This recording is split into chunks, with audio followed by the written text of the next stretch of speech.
Assalamualaikum warahmatullahi wabarakatuh. Halo teman-teman, perkenalkan nama saya Devia Yuhaniwantika dari Prodi Pendidikan Guru Sekolah Dasar kelas C semester 3. Di sini saya akan membahas mengenai manajemen pendidikan yang berjudul Implementasi Pendidikan Nilai dan Pembelajaran Mendalam Menuju Pendidikan Bermutu. Selamat menyaksikan.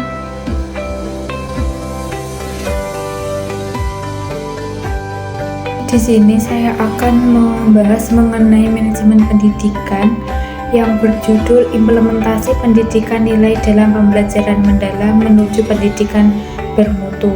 Langsung saja ke daftar isi. Yang pertama ada latar belakang masalah, yang kedua pembahasan, yang ketiga kesimpulan, dan yang terakhir daftar pustaka. Lanjut ke proses pengerjaan. Yang pertama pendidikan nilai, yang kedua pendidikan karakter, yang ketiga pembelajaran mendalam, dan yang keempat pembelajaran berdiferensiasi. Lanjut ke latar belakang masalah.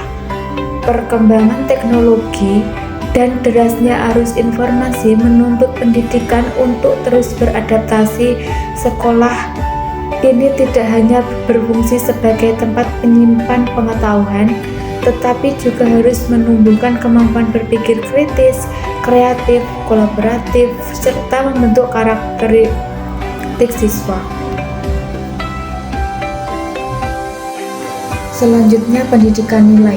Pendidikan nilai bertujuan untuk membantu peserta didik agar benar-benar memahami, menyadari, dan mengalami berbagai nilai kehidupan seperti kejujuran, tanggung jawab, empati, dan rasa hormat terhadap orang lain.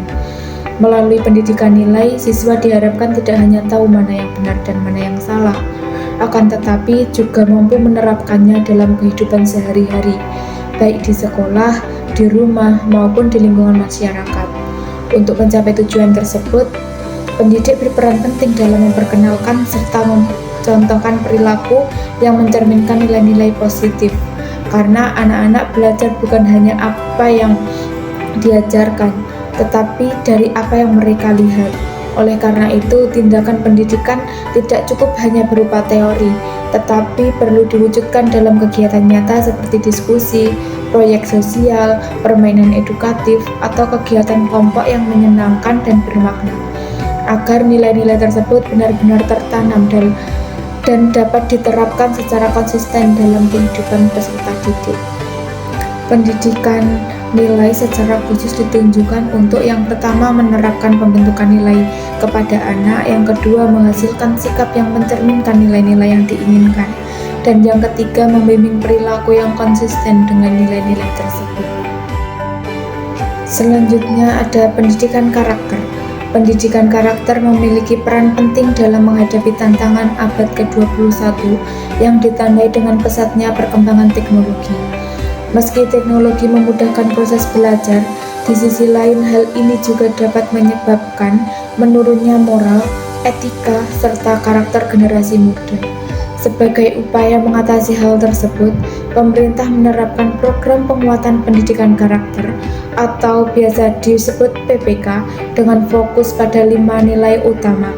Yang pertama nilai religius, nasionalis, mandiri, gotong royong, dan integritas. Peserta didik di abad ke-21 disebut sebagai generasi digital natif yang akrab dengan teknologi serta memiliki ciri khas seperti berpikir cepat, menyukai variasi tugas, dan berorientasi pada hasil. Namun, derasnya arus globalisasi dan informasi dapat menimbulkan krisis moral apabila tidak disertai pembinaan karakter yang kuat. Oleh karena itu, dibutuhkan kerjasama antara sekolah, guru, dan pemerintah dalam menanamkan nilai-nilai karakter secara berkelanjutan, agar peserta didik tidak hanya unggul secara akademis, tetapi juga beretika dan berkepribadian baik. Selanjutnya ada pembelajaran mendalam atau biasa dipanggil deep learning. Di era informasi yang serba cepat, sekolah tidak cukup hanya mengajarkan teori, tetapi juga harus melatih siswa berpikir kritis, kreatif, dan mampu memecahkan masalah. Oleh karena itu, pembelajaran perlu berfokus pada pendekatan deep learning atau pembelajaran mendalam yang membantu siswa memahami konsep secara kuat, mengaitkan teori dengan praktik, serta menemukan makna dari proses belajar. Guru berperan penting sebagai fasilitator yang mendorong siswa aktif, berpikir analitis, dan berkolaborasi dalam pembelajaran. Dengan cara ini, siswa tidak hanya menguasai pengetahuan, tetapi juga mengembangkan karakter, soft skill, dan hard skill yang membantu mereka siap menghadapi perubahan dan tantangan global. Selanjutnya ada pembelajaran berdiferensiasi. Pembelajaran berdiferensiasi adalah teknik instruksional atau pembelajaran di mana guru menggunakan berbagai metode pengajaran untuk memenuhi kebutuhan individual setiap siswa sesuai dengan kebutuhan mereka. Kebutuhan tersebut dapat berupa pengetahuan yang ada, gaya belajar, minat, dan pemahaman terhadap mata pelajaran. Singkatnya, pembelajaran berdiferensiasi adalah proses belajar yang dibuat sedemikian rupa sehingga siswa merasa tertantang untuk belajar. Tujuan dari pembelajaran berdiferensiasi adalah memenuhi kebutuhan individual siswa, yang kedua meningkatkan pencapaian siswa, yang ketiga meningkatkan motivasi dan minat belajar siswa, keempat mengembangkan keterampilan sosial dan kolaboratif, yang kelima meningkatkan self-esteem siswa, dan yang terakhir meningkatkan keterlibatan siswa. Selanjutnya ada pembahasan tujuan berdiferensiasi. Yang pertama, memenuhi kebutuhan individual siswa, yaitu pembelajaran berdiferensiasi bertujuan untuk memenuhi kebutuhan belajar yang berbeda dari setiap siswa. Yang kedua, meningkatkan pencapaian siswa, yaitu dengan menyajikan materi pembelajaran yang sesuai dengan tingkat pemahaman dan kemampuan siswa. Pembelajaran berdiferensiasi dapat meningkatkan pencapaian akademik siswa. Dan yang ketiga, meningkatkan motivasi dan minat belajar siswa, yaitu dalam pembelajaran berdiferensiasi siswa memiliki kesempatan untuk memilih tugas dan materi yang relevan dengan minat mereka.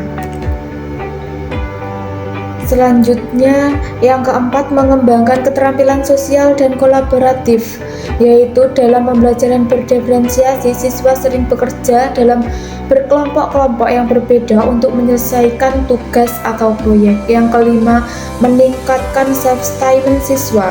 Dalam pembelajaran berdiferensiasi, setiap siswa memiliki kesempatan untuk berprestasi sesuai dengan tingkat kemampuan dan kebutuhan mereka sendiri. Dan yang terakhir, meningkatkan motivasi dan minat belajar siswa.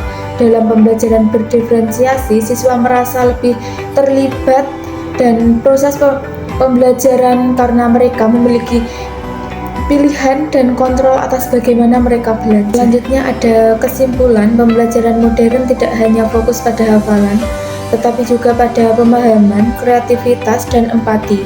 Melalui penerapan pembelajaran mendalam dan berdiferensiasi, guru bisa menyesuaikan cara mengajar sesuai kebutuhan siswa agar mereka lebih termotivasi, aktif, dan siap menghadapi tantangan masa depan. Dengan pendekatan pembelajaran mendalam dan berdiferensiasi, siswa bisa memahami materi lebih baik, berpikir kritis, serta mengembangkan sikap dan kemampuan sesuai potensinya. Tujuannya agar mereka tumbuh jadi pribadi yang berilmu, beretika, dan siap menghadapi perubahan zaman. Pendidikan bukan hanya soal apa yang diajarkan, tetapi bagaimana menumbuhkan nilai, karakter, dan semangat belajar dalam diri siswa. Melalui pembelajaran yang mendalam dan sesuai kebutuhan setiap individu, sekolah bisa menjadi tempat tumbuhnya generasi yang berpengetahuan luas sekaligus berakhlak mulia. Dan yang terakhir ada daftar pustaka. Saya menyajikan 3 daftar pustaka dari materi-materi yang telah saya jabarkan tadi.